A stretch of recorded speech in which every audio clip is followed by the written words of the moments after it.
Hi everyone, this is Eric from Traders Helping Traders with this week's Tricks of the Trade. Well, this week it's not so much a trick that we're looking at, but rather an answer to a question that was emailed to me by one of the members. And he was interested in knowing a little bit more about how we actually enter a support and resistance based trade. And I'm glad that he wrote this because I tend to forget that from time to time we need a refresher of some of the more basic concepts. So if there's ever anything that we're doing that you're not clear on, I hope that you would drop me an email at eric@tradershelpingtraders.com so that I can answer it for you, or you can also post it at the forum. I'll be sure to get it at the forum as well. Alright, so let's take a look at how we actually go about entering a support and resistance trade. Unfortunately, it's not as difficult as you might think. There's a lot of ways to enter a market. You can enter on a stop, which means that the market will, or your entry will not become active until the market trades at the particular price that you have specified, and that's called a stop order. You can also just buy a market order or sell a market order, which means that whatever the current bid or ask is, depending whether you're buying or selling, that's the price that you will get filled at. And usually there's at least one, sometimes two ticks slippage to allow you to get into the market at the market price. That's the spread between the buying and the selling, but we can get into that another day. And then there's also limit orders, and limit orders are quite simply the limit, the maximum that you will pay for a particular commodity.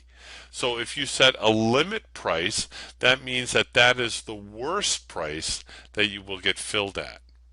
It used to be that you would enter a limit or better, but now it's always assumed that you will accept a better price than the limit price.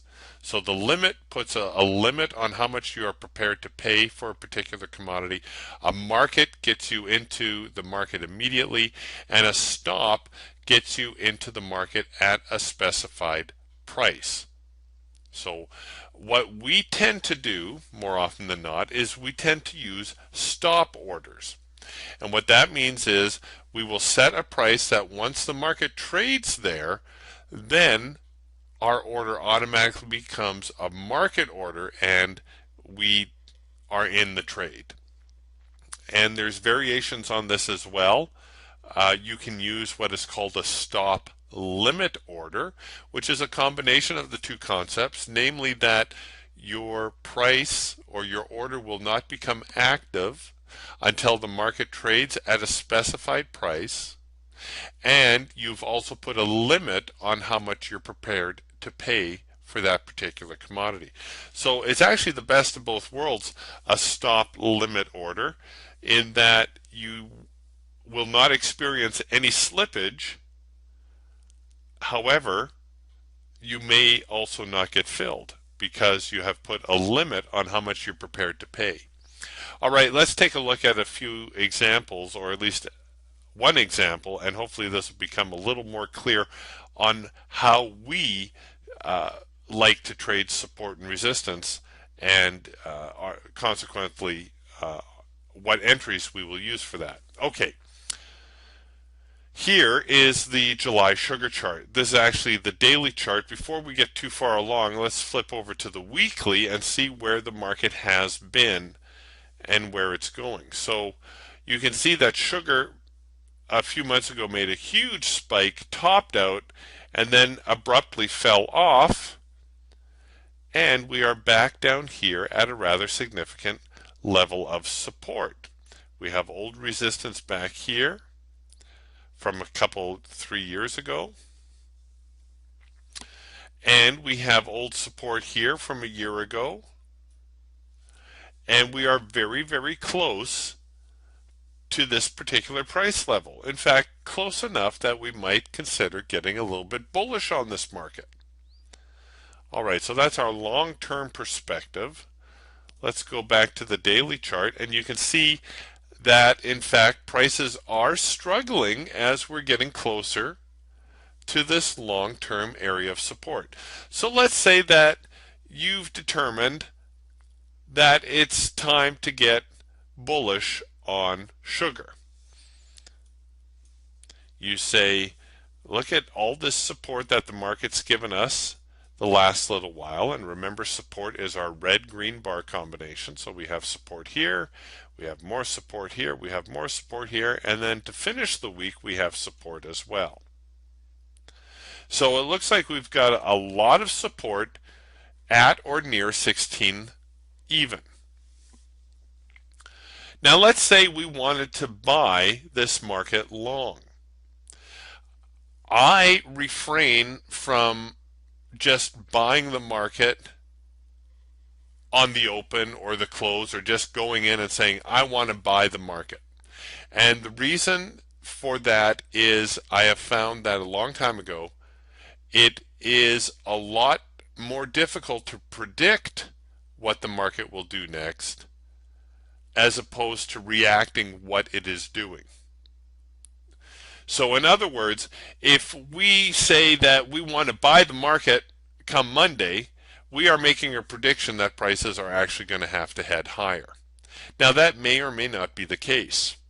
A safer way to get into this market is to say, if the market breaks Friday's high, which looks like it was at 1679, if the market breaks through the high, then I will buy it. So let's say we're going to give it a few ticks, and we're going to say, well, actually, why don't we go the other side of 1700? We will buy the market if it hits 1701. Now, what does that do for us? First off, it gets us into a position where hopefully we are getting into a trade with some momentum. The market will have to break the resistance on Friday's high, and remember there's automatically resistance on the daily highs and lows, because that's obviously as far as the market was able to travel in either direction. So we have obvious resistance on the high and obvious support on the low for every single day that the market trades. So we know there's some resistance at 1679, which was Friday's high. If we get above there, then we will look to buy. So what this does is it essentially makes the market prove us right before we get into a trade. There's a little bit of security in that because, as I mentioned before, we're looking to pick up a trade that actually has some momentum to it. Contrast that with saying, well, I'll buy the market, say, at 1640 on a stop limit. Or I guess in this case, a limit order, because the market's actually closed up here. So what a limit order would say is the most I will pay for sugar is 1640. But I'm going to go long. I have to commit to a position, either long or short, and say, I will buy at 1640. So once again, we're back into prediction mode. Now, the upshot to prediction mode and using limit orders is, as you can see, our risk is a lot smaller. Here we're only risking 40 cents, whereas if we're trading, looking to enter at 1701, we're risking well over 100. Well, not well over, but just over 100 to get into this trade. So that makes a big difference because our risk is considerably more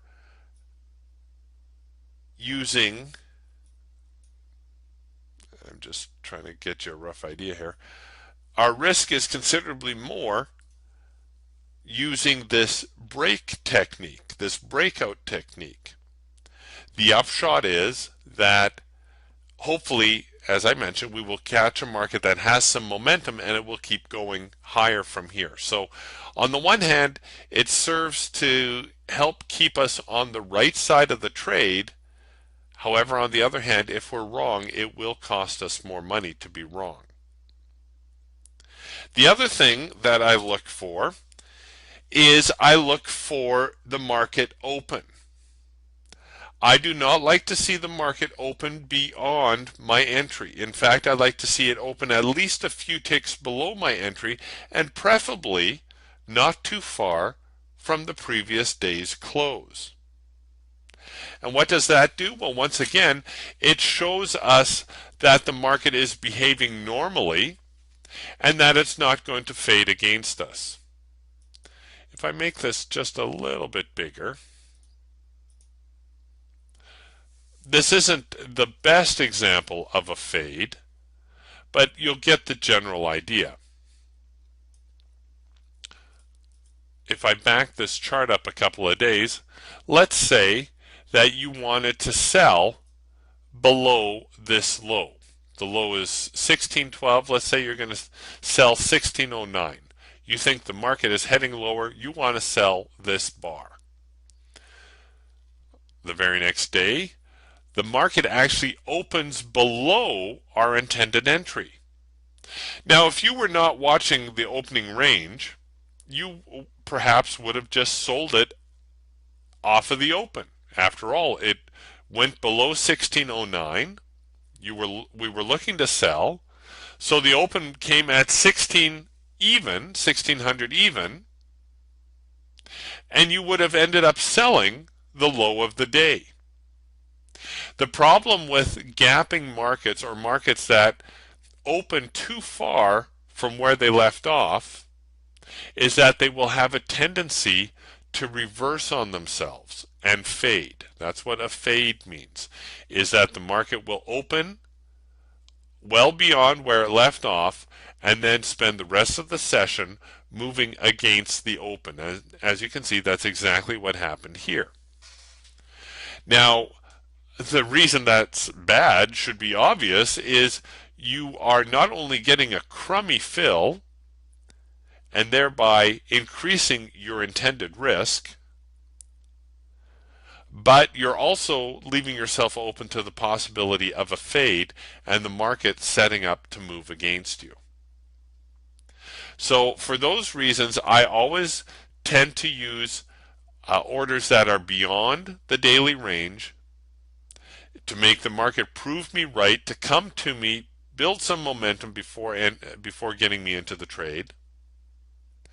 And I also watch the opening range, or at least the market open, to try to avoid any market that would possibly fade against me. And that's just the way I've always done it. It's what works well for me. As I mentioned, there's a dozen different ways to get into the market. But personally, I feel that for the small trader, these benefits far outweigh the little bit of added risk that you may have to assume, because it does help keep you on the right side of a trade. I hope that helps. I hope that answers your questions. That's this week's Tricks of the Trade.